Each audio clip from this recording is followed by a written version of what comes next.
Nah, saya merasa waktu itu saya punya panggilan, ya, untuk menjadi seorang pastor, seorang imam, sehingga cita-cita itu kemudian saya lanjutkan ke Jogja. Bagi kami, Islam itu sama dengan kekerasan. Islam itu radikal. Islam itu tidak suka menolong orang. Ya, Islam itu agama yang tertinggal. Ya, orang Muslim itu banyak yang miskin. Gitu. Saya menghadap beliau, Pak, tolong saya disyahadatkan. Saya minta disyahadatkan. Saya ingin segera sholat.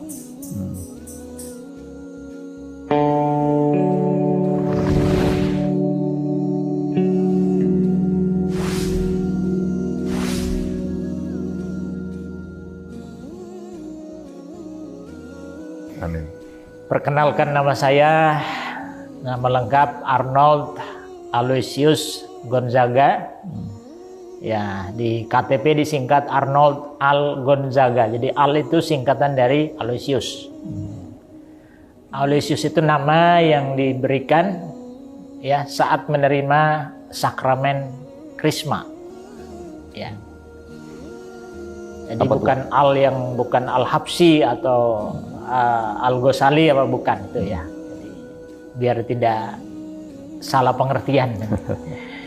Ya, saya berasal dari Kupang, Nusa Tenggara Timur.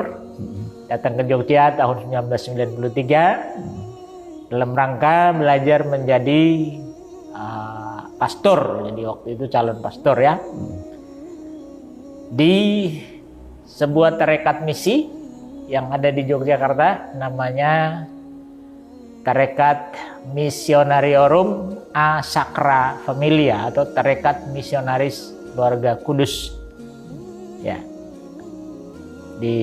perlu saya jelaskan tahapan pendidikan di tarekat misi yang saya masuki waktu itu. Saya mulai lulus SMA Katolik Giovanni Kupang, kemudian datang ke Jogja, lalu masuk di tingkat pertama namanya tahap penyesuaian ya, Bertinianum. Jadi seminari Bertinianum di bawah tarekat misi misionaris Keluarga Kudus. Selama 1 tahun menjalani pendidikan di Bertinianum, kemudian tahun kedua di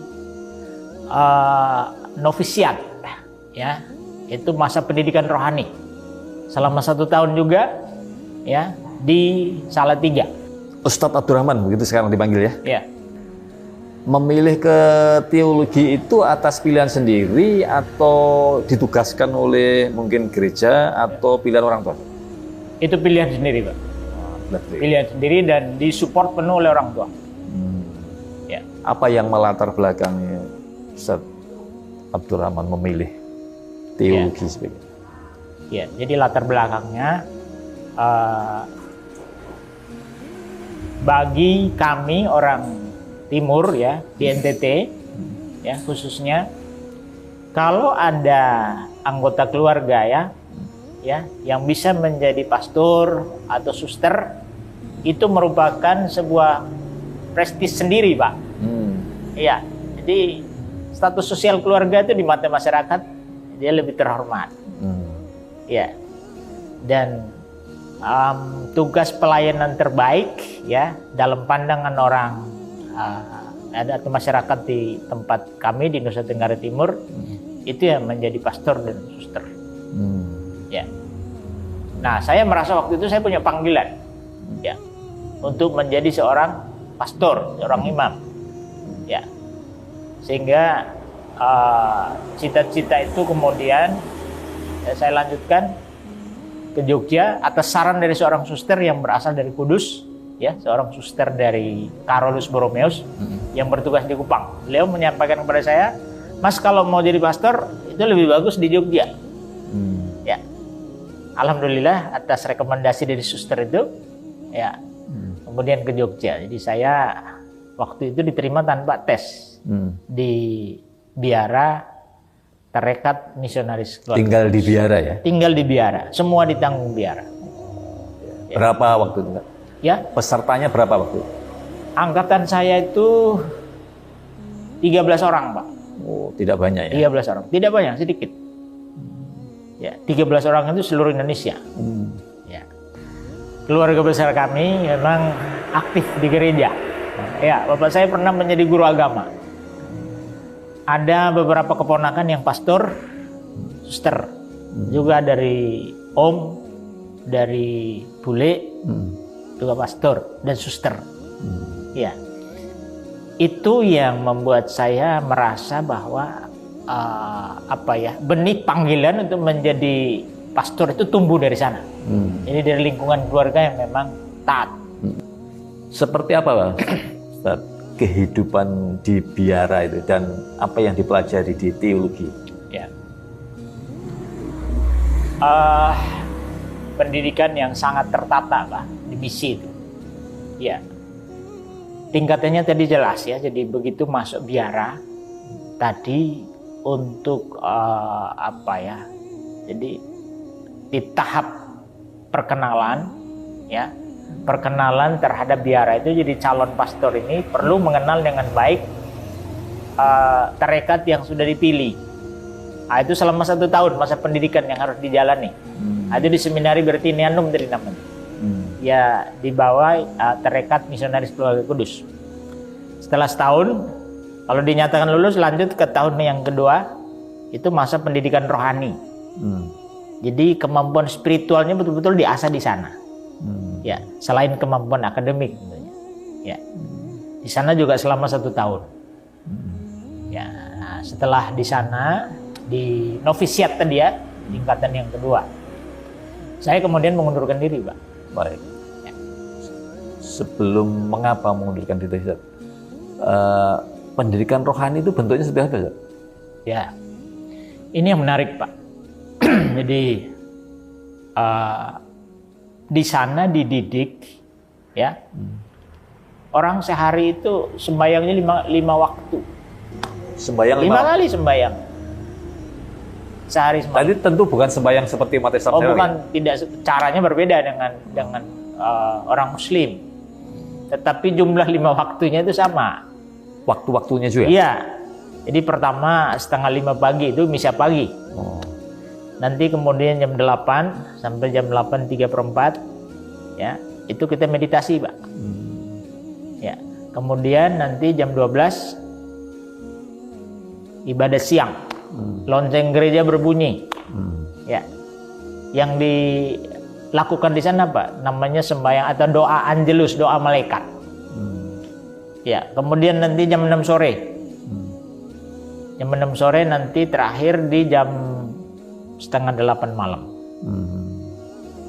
Itu 5 kali sembahyang. Nah, saat itu, Ustaz, persepsi Ustaz Abdurrahman terhadap Islam itu seperti apa? Iya, ini yang menarik, Pak. Jadi saya karena sejak kecil itu dididik di lingkungan keluarga Katolik yang taat, ya. Bagi kami Islam itu sama dengan kekerasan. Islam itu radikal. Islam itu tidak suka menolong orang. Ya, Islam itu agama yang tertinggal. Ya. Orang Muslim itu banyak yang miskin gitu.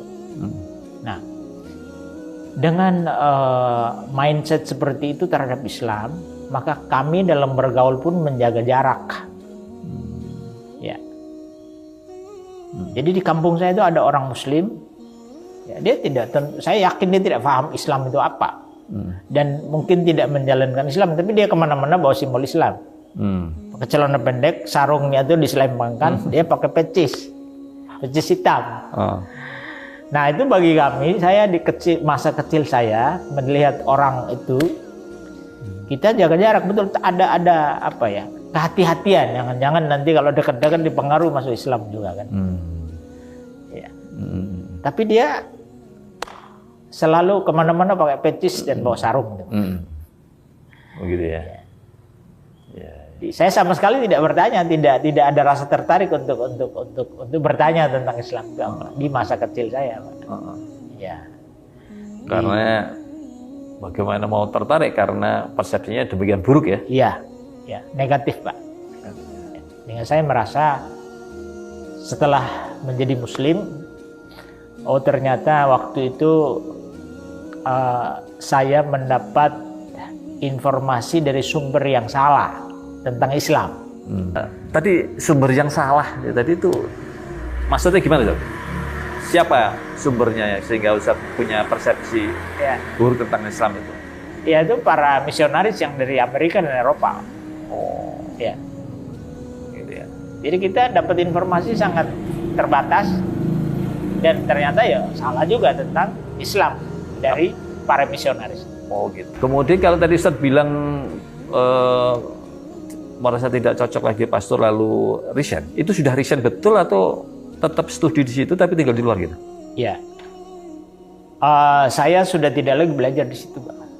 Jadi ketika memutuskan keluar, ya karena saya merasa tidak cocok untuk menjadi pastor, ya sudah tidak lagi, Pak. Oh gitu. Artinya sudah mengeluarkan keluar dari seminari. Ya. Sudah studi di situ. Ya, karena kalau apa Ustaz, yang melatari apa Ustaz? Gimana? Yang melatari Ustaz keluar dari situ apa? Sementara tadi kan berangkat dengan cita-cita tinggi. Iya, betul. Gimana? Ya, karena kalau menjadi pastor itu harus tidak boleh menikah, namanya selibat. Oh ya. Ya, tidak boleh menikah. Ya. Jangankan nikah, pacaran pun tidak boleh, Pak. Ya. Nah, setiap saat kita diberi kesempatan ya, dalam konsultasi dengan pembimbing spiritual terbuka. Kita boleh menyatakan mundur atau meneruskan, tetapi dengan alasan yang bisa dipertanggungjawabkan. Nah, saya merasa bahwa ini bukan jalan hidup saya. Jadi kalau bahasa di sana ya istilahnya bukan panggilan saya. Saya tidak kuat kalau harus menjalani hidup selibat.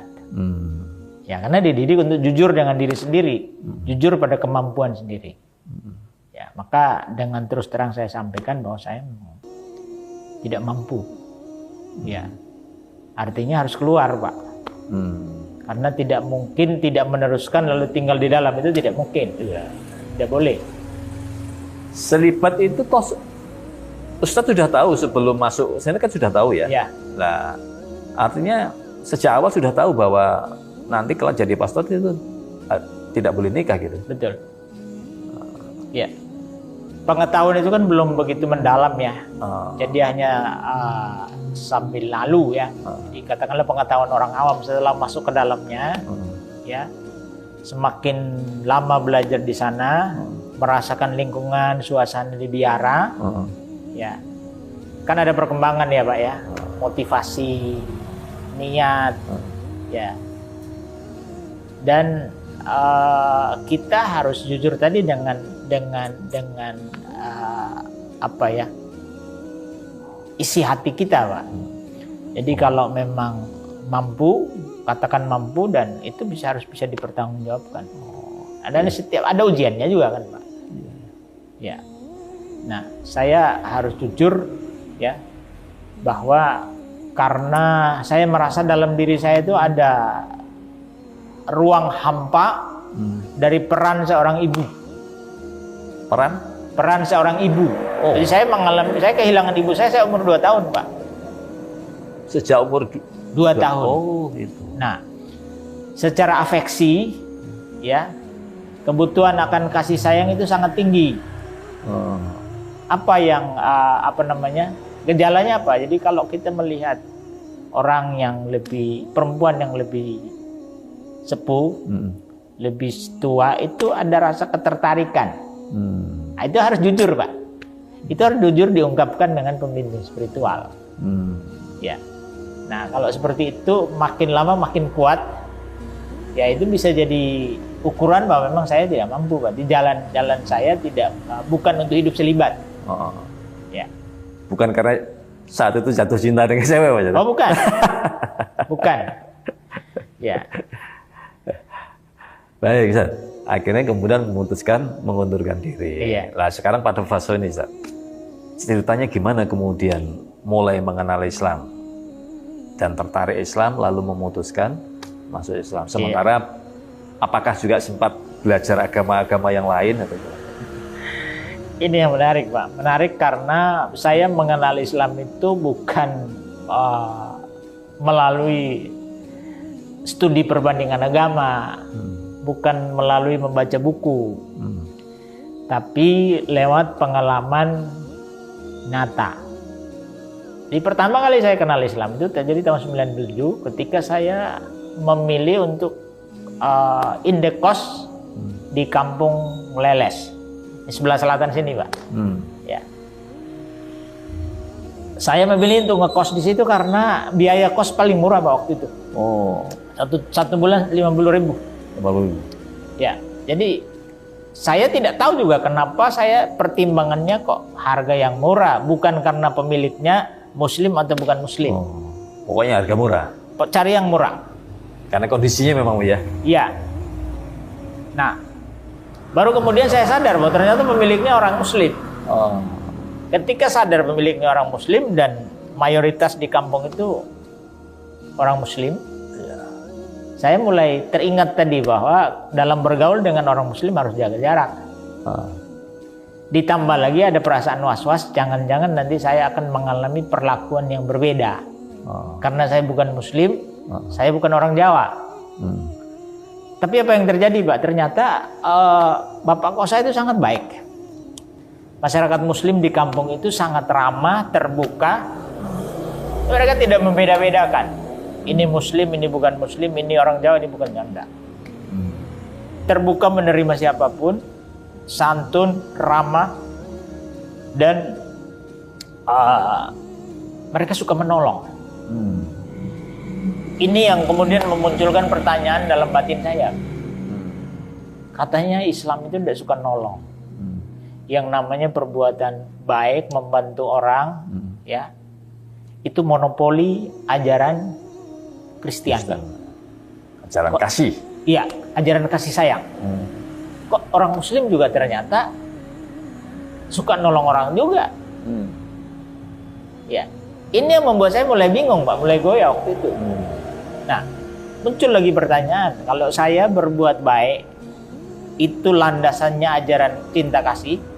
Kalau orang Muslim itu kalau berbuat baik, dasarnya apa? Itu yang membuat saya terus penasaran untuk mencari tahu. Kenapa mereka ramah, kenapa mereka santun, kenapa mereka juga peduli pada saya. Ya, peduli pada orang bukan Muslim. Nah, di tahun kira-kira 1990, pas krisis, Pak. Ya, menjelang lengsernya Pak Harto. Oh, krisis moneter. Ya. Saya selama kos di Kampung Leles itu selama 4 tahun itu saya pindah juga di sekitar itu, Pak. Nah, suatu ketika, jadi bapak kos saya ini dia Katolik taat, Pak. Oh, bapak kosnya Katolik. Ini sudah ganti. Oh, saya pindah. Ya, pindah kos. Dia orang Katolik taat. Suatu ketika beliau bicara dengan saya, Mas, saya akhir-akhir ini kok saya mimpinya masuk masjid. Saya penasaran, Pak. Kok bagaimana Bapak bisa mimpi masuk masjid padahal Bapak kan taat ke gereja. Ya. Kalau Bapak perlu konsultasi dengan romo atau dengan pastor, saya siap mengantarkan ke romo untuk konsultasi. Ya. Nah, sebelum saya sempat mengantarkan beliau ketemu pastor untuk konsultasi, beliau sudah memutuskan masuk Islam, Pak. Oh. Setelah masuk Islam, beliau ini tidak sholat di masjid, Pak. Mungkin karena masih baru ya, malu. Belum percaya diri ya. Beliau sholat di rumah, di ruang tamu. Nah, ada whiteboard kecil yang ditulisi. Ya. Belakangan kemudian saya tahu bahwa itu ada tulisan apa namanya, surah Al-Fatihah yang ditulis di situ dalam huruf Latin. Ya. Nah, saya baca. Jadi seringkali kita lewatkan pas beliau lagi sembahyang. Dari luar itu terbaca. Bismillahirrahmanirrahim. Ya, lalu ada terjemahannya dengan nama Allah yang Maha Pengasih lagi Maha Penyayang. Nah, setelah beliau sholat, suatu saat saya tanya, Pak, itu apa? Dia bilang itu kalau sholat harus dibaca. Kalau di dalam gereja kira-kira ya seperti doa Bapak kami. Karena saya belum hafal, saya harus membaca. Saat itu saya mulai khusus perhatian saya tertuju pada ayat Bismillahirrahmanirrahim. Dengan nama Allah yang Maha Pengasih lagi Maha Penyayang. ini rupanya yang melandasi orang muslim itu berbuat baik. Saya tanya itu sehari semalam berapa kali itu baca ayat itu? Dia bilang banyak sekali, karena kita setiap sholat harus baca itu. Wah, berarti selama ini saudara-saudara muslim di kampung ini yang ramah, yang santun, yang peduli, itu ekspresi dari ayat ini yang mereka baca. Ketemu orang senyum, dia menyapa lebih dulu. Saya anak kos seringkali kesulitan duit, ada yang bantu, Pak. Ini rupanya amalan dari ayat ini nih yang dipraktekkan. Nah, saya waktu itu mengatakan kalau jadi orang muslim seperti ini saya mau. Berarti di Islam ada ajaran cinta kasih. Tapi muncul lagi kebingungan. Ya, tapi kenapa dulu yang disampaikan berbeda terkait dengan Islam dan orang muslim? Apa yang saya dapatkan dulu sejak kecil sampai saya di seminari itu sangat berbeda dengan apa yang saya lihat dan saya alami di kampung waktu itu. Ya. Ini mulai muncul konflik batin, Pak. Pertanyaannya mana yang benar ini? Tapi ini kenyataan yang saya tidak bisa bantah. Nah, dalam situasi itu saya terus mencari, Pak. Lalu saya berusaha untuk meyakinkan diri. Mencarinya dalam bentuk seperti apa? Ya, jadi memberi kesempatan kepada diri sendiri, apakah ini layak saya yakini, atau hanya pesan pengalaman, kesan yang sifatnya sementara. Kalau sementara nanti suatu ketika bisa hilang, bisa berlalu, Pak. Jadi saya semacam menguji diri saya sendiri. Nah, ternyata semakin saya berusaha untuk mengabaikan, itu makin menusuk, makin menohok, makin terngiang.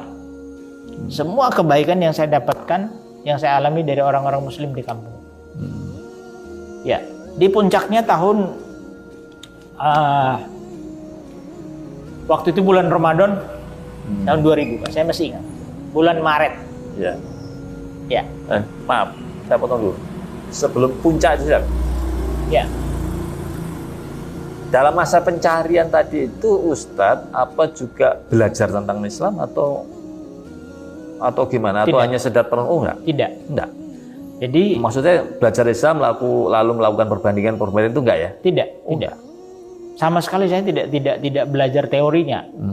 Jadi saya hanya ingin memberi waktu yang leluasa kepada diri sendiri atas pengalaman yang saya alami. Ini benar atau tidak? Ya, lebih kepada mungkin kontemplasi atau perenungan. Kontemplasi, tepatnya itu, Pak. Itu yang saya lakukan. Nah, saya terbiasa. Berapa lama, Ustaz? Ya. Berapa lama itu? Oh, itu sejak jadi mulai 97 sampai dengan 2000, bayangin. Masa pencarian itu ya? Masa pencarian itu. Dalam masa pencarian itu Ustaz masih aktif di gereja? Aktif. Masih ya? Masih aktif saya. Jadi saya termasuk yang aktif di kampung itu juga di gereja. Di gereja sebagai penyanyi, Pak. Jadi saya penyanyi solis di gereja Condong Catur dan gereja Mino Martani ini, Pak. Karena memang senang nyanyi. Ya. Nah, kegiatan yang sembahyang 5 waktu yang dijalani waktu di biara, itu pun di luar biara saya masih tetap melakukan, Pak. Sembahyang 5 waktu, lalu meditasi masih saya lakukan, Pak. Ya. Cuma yang saya rasakan berbeda, Pak. Ketika mulai semakin mengenal orang Muslim di kampung ini, di kampung Leles itu, ya, selalu yang muncul dalam dalam permenungan saya, kontemplasi saya itu pengalaman yang kental sekali dengan kebaikan orang Muslim. Nah, dalam meditasi itu harusnya kan kita membaca ayat Injil atau Alkitab, lalu kita renungkan. Nah, yang muncul bukan ayat, tapi pengalaman nyata tentang kebaikan dari orang-orang Muslim. Ya. Nah, tadi di tahun 2000 bulan Maret, Ramadan, ada kesulitan bagi kami, anak kos yang bukan Muslim. Jadi kalau Ramadan, semua warung makan di kampung dan di sekitar Condong Catur ini tutup. Tidak boleh ada yang buka di siang hari.